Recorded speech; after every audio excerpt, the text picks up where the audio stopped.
Quand est-ce que le glacier blanc aura complètement fondu? C'est une très bonne question. Parce qu'avec le réchauffement climatique, voilà, on sait qu'on perd du glacier tous les ans, on fait le suivi. Forcément, oui, il recule, il fond.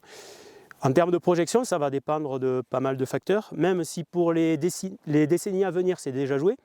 Mais si on a des actions en faveur du réchauffement, enfin du non-réchauffement climatique, on pourra ralentir un petit peu le réchauffement et donc retarder la date de disparition du glacier.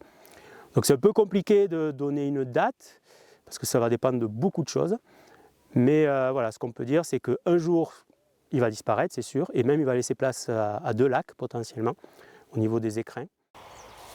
La police de la nature fait-elle partie des missions d'un garde-moniteur? Donc la police de la nature fait partie intégrante et c'est une mission fondamentale des gardes-moniteurs, notamment pour la surveillance du cœur du parc national des écrins, la police de la chasse, mais également pour la préservation de toutes les espèces protégées.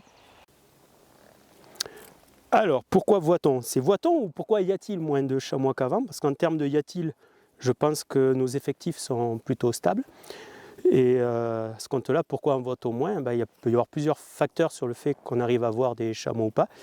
Il peut y avoir du dérangement, il peut y avoir la prédation qui les rend un peu plus distants. Il peut y avoir vos horaires de randonnée aussi qui ont évolué, parce que si vous partez moins tôt le matin ou que vous rentrez moins tard le soir, en pleine journée, vous aurez moins de chances de voir des chamois. Voilà. Mais nous, en termes d'effectifs, on n'a pas de problème avec nos populations de chamois.